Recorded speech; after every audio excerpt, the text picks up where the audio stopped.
Shri Raju P Nair, മഹാത്മാഗാന്ധിയെ കൊന്ന ശക്തികൾ, പിതൃഘാതികൾ ഈ രാജ്യത്തിന്റെ ഭരണഘടനയെ കൊല്ലാൻ നോക്കുന്നു എന്നാണ് രാഹുൽ പറയുന്നത്. ആം, രാഹുൽ ഗാന്ധി പിന്നെയും പറയുന്നു എന്താണ്, ആം, ഈ മട്ടിൽ ആം, ആറ്റം ബോംബാണെങ്കിൽ ഇനി വരാൻ പോകുന്ന ഹൈഡ്രജൻ ബോംബാണ്. ആ ഹൈഡ്രജൻ ബോംബ് വന്നാൽ നരേന്ദ്രമോദിക്ക് മുഖം പൊത്തി ഒളിക്കേണ്ട സാഹചര്യം ഉണ്ടാകുമെന്ന് രാഹുൽ ഗാന്ധി പറയുകയാണ്. നോക്കൂ, ഓഗസ്റ്റ് 7 വാർത്താ സമ്മേളനത്തിൽ ഇന്നേ വരെ നേർക്കുന്നവർ നരേന്ദ്രമോദിയിലേക്ക് എത്തിയെന്നില്ല രാഹുൽ ഗാന്ധി. എന്തുകൊണ്ടാണ് അതിൻ്റെ രണ്ടാം ഘട്ടത്തിലേക്ക് എത്തുമ്പോൾ ബീഹാറിലെ ഈ യാത്രയുടെ സമാപനത്തിൽ ഹൈഡ്രജൻ ബോംബിനെ കുറിച്ചും മോദിയെക്കുറിച്ചും രാഹുൽ ഗാന്ധി പറയുന്നത്? രാജു പി നായർ. ഹാഷ്മി, നമ്മൾ ബാംഗ്ലൂർ സെൻട്രൽ എന്നുള്ള ലോക്സഭാ മണ്ഡലവും മഹാദേവപുരം എന്നൊരു അസംബ്ലിയും എടുത്തത് ഈ കഴിഞ്ഞ കാലങ്ങളിൽ വോട്ടർ ലിസ്റ്റിൽ അട്ടിമറി നടന്ന ഏക ലോക്സഭാ മണ്ഡലം എന്നുള്ള നിലയ്ക്കല്ല, അല്ലെങ്കിൽ ഏക അസംബ്ലി മണ്ഡലം എന്നുള്ള നിലയ്ക്കല്ല. രാജ്യത്ത് മുഴുവൻ വ്യാപകമായിട്ട് ജനാധിപത്യത്തെ അട്ടിമറിക്കാൻ വേണ്ടി നടപ്പാക്കപ്പെട്ട ഒരു പദ്ധതിയിൽ ഒരു സ്ഥലം ജനങ്ങളെ കൃത്യമായിട്ട് ബോധ്യപ്പെടുത്താൻ, കണക്കുകൾ സഹിതം ബോധ്യപ്പെടുത്താൻ വേണ്ടി എടുത്ത ഒരൊറ്റ ഹാൻഡ് പിക്ക് ചെയ്ത ഒരൊറ്റ മണ്ഡലമായിരുന്നു ബാംഗ്ലൂർ സെൻട്രൽ. കാരണം അതിൻ്റെ അസ്വാഭാവികത എന്ന് പറയുന്നത് 8 നിയോജക മണ്ഡലമുള്ള ആ മണ്ഡലത്തിൽ 7 നിയോജക മണ്ഡലങ്ങളും എണ്ണിത്തീരുമ്പോൾ 82,000 വോട്ടിന് കോൺഗ്രസ് ലീഡ് ചെയ്യുന്നു.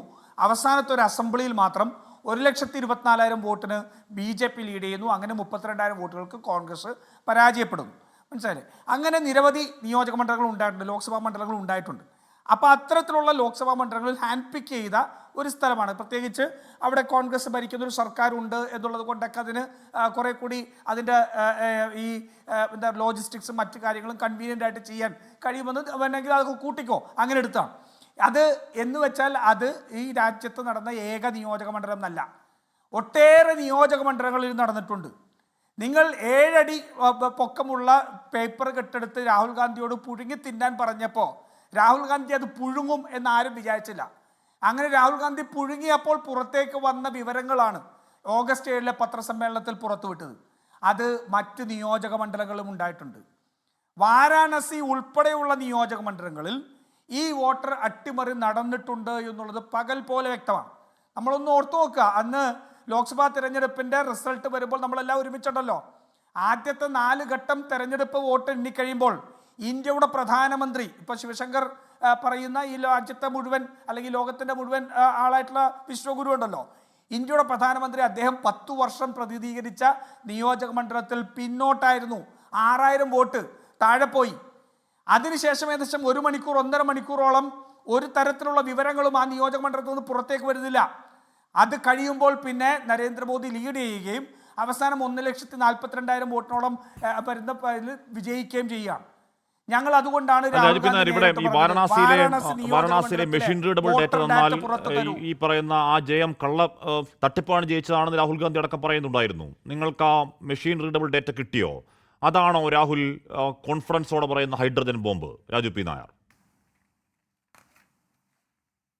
ഹാഷ്മി, ബാംഗ്ലൂർ സെൻട്രലിന്റെ മെഷീൻ റീഡബിൾ ഫോർമാറ്റ് കിട്ടിയിട്ടല്ലല്ലോ ബാംഗ്ലൂർ സെൻട്രൽ ഞങ്ങൾ പുറത്തേക്ക് കൊണ്ടുവന്നത്.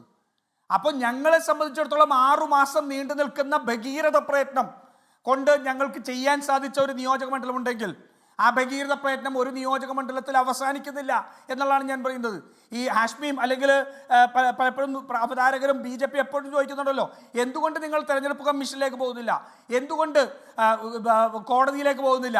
അതിൻ്റെ ഉത്തരവ് ഒന്നേ ഉള്ളൂ, കേവലം ബാംഗ്ലൂർ സെൻട്രൽ അല്ല, ഈ രാജ്യത്ത് മുഴുവൻ നടന്ന തട്ടിപ്പ് ക്രമക്കേടാണ് പ്രശ്നം. അത് ബാംഗ്ലൂർ സെൻട്രൽ മാത്രമാക്കി കോടതിയിലേക്ക് കൊണ്ടുപോയി അത് നിയമക്കുരുക്കിൽ പെടുത്താനല്ല, മറിച്ച് ജനങ്ങളുടെ മുമ്പിൽ നരേന്ദ്രമോദിയെയും BJPയെയും RSSനെയും തൊലിയുരിച്ചു നിർത്തിക്കൊണ്ട് ജനങ്ങളെ അവരുടെ കൂട്ടായ മനസ്സാക്ഷിയുടെ തീരുമാനത്തിന് വിരുദ്ധമായ ഒരു സർക്കാരും പ്രധാനമന്ത്രിയും വോട്ട് കൊള്ളയിലൂടെ ഈ രാജ്യത്തെത്തിയിരിക്കുന്നു എന്നുള്ളതാണ്. ജനങ്ങളെ ജനാധിപത്യ രാജ്യമെന്ന് അവകാശപ്പെടുന്ന അതൊരു പച്ചക്കള്ളമാണ്. അങ്ങയും ഇനി ഹൈഡ്രജൻ ബോംബ് വാരണാസിയാണെങ്കിൽ രാഹുൽ ഗാന്ധി ഒക്കെ ഉന്നയിക്കുന്നത് ഗുരുതരമായ ആരോപണം എന്ന് പറഞ്ഞാൽ രാജ്യത്തിന്റെ പ്രധാനമന്ത്രി, ഇപ്പോൾ പ്രധാനമന്ത്രിയായിരിക്കുന്നത്, അജയ് റായെ തോൽപ്പിച്ച് വാരണാസിയിൽ നിന്ന് ജയിച്ചു വന്നത് ഉഡായ്പിലൂടെ, തട്ടിപ്പിലൂടെയാണ് എന്ന ഗുരുതര ആരോപണം നിങ്ങൾ ഉന്നയിക്കുകയാണ് രാജു പി നായർ, ശ്രീ രാഹുൽ ഗാന്ധിയും. ആ ഗുരുതര ആരോപണം ഉന്നയിക്കാനുള്ള ആത്മവിശ്വാസം സത്യത്തിന്റെ കരുത്താണ് ഹാഷ്മി. എന്തുകൊണ്ടാണ് അജയ് റായി അവിടുത്തെ ജനങ്ങൾ ജയിച്ചത് അജയ് റായി ആണെന്ന് പറയുന്നത്? അവിടെ പ്രചരണം പോലും, അവിടെ ഈ അടുത്ത് തന്നെ ആഘോഷം പോലും നടന്നല്ലോ. അവിടെ വളരെ കൃത്യമായിട്ട് വാരണാസിയിലെ ജനങ്ങൾക്ക് കൃത്യമായിട്ട് അറിയാം. ഹാഷ്മിക്ക് ഓർമ്മയുണ്ടല്ലോ, ഈ രാജ്യത്ത് തെരഞ്ഞെടുപ്പ് കഴിഞ്ഞ് അന്നത്തെ ദിവസത്തെ കൗണ്ടും ഔദ്യോഗികമായി 24 മണിക്കൂറിനുള്ളിൽ പുറത്തുവിടേണ്ട കൗണ്ട് വിടാതെ 11 ദിവസത്തിന് ശേഷം കൗണ്ട് പുറത്തുവിട്ടപ്പോഴും 5 കോടി വോട്ടുകളുടെ വ്യത്യാസം ഉണ്ടായിരുന്നു. 5 കോടി വോട്ടുകൾ. ആ 5 കോടി വോട്ടുകൾ എന്ന് പറഞ്ഞാൽ 10 മുതൽ 12% അങ്ങനെ 10 മുതൽ 12% വ്യത്യാസം വന്ന മധ്യപ്രദേശും രാജസ്ഥാനും ഗുജറാത്തും ഛത്തീസ്ഗഡും ഉൾപ്പെടെയുള്ള പ്രദേശങ്ങളിൽ BJPക്ക് അപ്രമാദിത്വത്തോട് കിട്ടി. പക്ഷെ എന്തുകൊണ്ടോ ആ ഉത്തർപ്രദേശിൽ അത് 12% നിന്ന് 0.2% മാത്രം സ്വാഭാവികമാവുണ്ടാവുന്ന വ്യത്യാസം വന്നപ്പോൾ നരേന്ദ്രമോദി പരാജയപ്പെടുന്ന സാഹചര്യത്തിലേക്ക് പോയി. BJP തകർന്നടിഞ്ഞു. നമ്മുടെ മുന്നിൽ വസ്തുതകൾ നിൽക്കുകയല്ലേ. ആ വസ്തുതകളുടെയും സത്യത്തിന്റെയും കരുത്തിലാണ് പറയുന്നത്.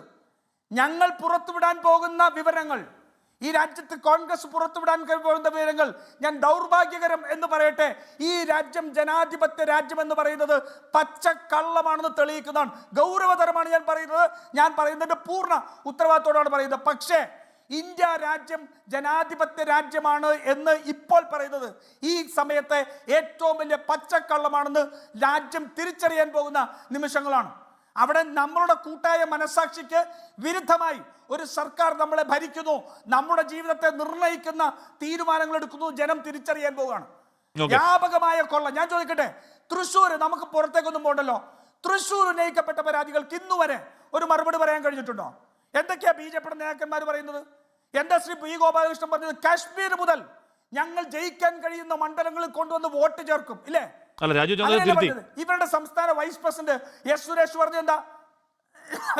ഇവരുടെ സംസ്ഥാന വൈസ് പ്രസിഡന്റ് എസ് സുരേഷ് പറഞ്ഞത് എന്താ?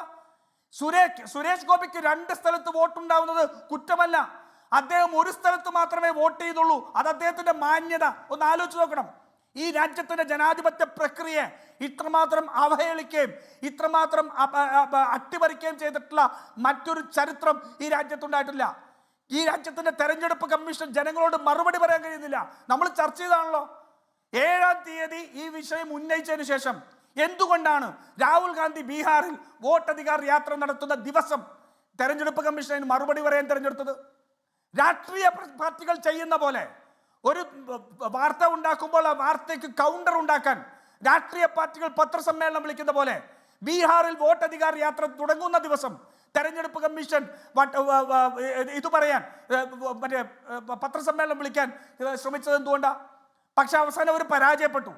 ജനങ്ങളുടെ മുൻപിൽ മറുപടി ഇല്ലാതെ അപഹാസ്യമാവുന്ന രീതിയിൽ വിചിത്രമായ വാദങ്ങൾ ഉന്നയിച്ചുകൊണ്ട് തെരഞ്ഞെടുപ്പ് കമ്മീഷൻ പത്രസമ്മേളനം നടത്തിയപ്പോൾ അവർ പരാജയപ്പെട്ടു. അങ്ങനെ ദൗർഭാഗ്യമാണ് എന്ന് പറഞ്ഞാൽ ഈ പറഞ്ഞ ഒറ്റ മണ്ഡലത്തിൽ 1 ലക്ഷത്തി ചില്ലുവാനും കള്ളവോട്ടെന്ന ആരോപണം ABCD-FG-HIJK LMNO എന്നൊക്കെ പറഞ്ഞ അച്ഛന്മാരുടെ പേരുള്ള ആയിരക്കണക്കിന് 10,000-കണക്കിന് വോട്ടർമാർ, വീട്ടിന് സ്ഥാനത്ത് 0, വട്ടപൂജ്യവും ഡബിൾ വട്ടപൂജ്യവും ഒക്കെയുള്ള വീട്ടുകാർ, അങ്ങനെ ദുരൂഹമായ വിചിത്രമായ ഒരുപാട് ചോദ്യങ്ങൾ മറുപടിയൊന്നും ഉണ്ടായില്ല. ഏറ്റവും ഒടുവിൽ റിപ്പോർട്ടേഴ്സ് കളക്റ്റീവ് പുറത്തുവിടുന്ന പഠനത്തിൽ ബീഹാറിൽ 39 മണ്ഡലങ്ങളിൽ മാത്രം പരിശോധിച്ചപ്പോൾ 1,88,000 വ്യാജ വോട്ടെന്നാണ്. എന്ന് പറഞ്ഞാൽ ദുരൂഹമായ ഡൂബിയസ് ഡബിൾ വോട്ട്, ഇരട്ട വോട്ടെന്നാണ്. 50 ലക്ഷത്തിലധികം വോട്ടർമാരെ നിഷ്കരണം, മരിച്ചു എന്നൊക്കെ വ്യാജം പറഞ്ഞ് വെട്ടിത്തള്ളിയ ലിസ്റ്റാണ്. അലഞ്ഞാത്ത എന്തിനാ മരിച്ചവർ സുപ്രീം കോടതിയിൽ വന്ന് ഞങ്ങൾ മരിച്ചിട്ടില്ല എന്ന് പറയുന്നതൊക്കെ ഉണ്ട്. ഇപ്പോഴും ഇലക്ഷൻ കമ്മീഷൻ ദുരൂഹമായ മൗനത്തിൽ മറുപടിയില്ലായ്മയിൽ തുടരുന്നത് രാജ്യത്തിന് നാണക്കേടാണ്. BJPക്കൊന്നും അല്ല കേട്ടോ, രാജ്യത്തിനാണ് നാണക്കേട്. തിരികെ ലോകത്തെവിടെയായാലും ഏത് സമയത്തും 24 വാർത്തകളും ഓഗ്മെന്റഡ് റിയാലിറ്റി പാക്കേജുകളും എക്സ്പ്ലെയിനറുകളും വിശദമായി കാണാൻ ഞങ്ങളുടെ YouTube ചാനൽ നിങ്ങൾക്ക് സബ്സ്ക്രൈബ് ചെയ്യാം.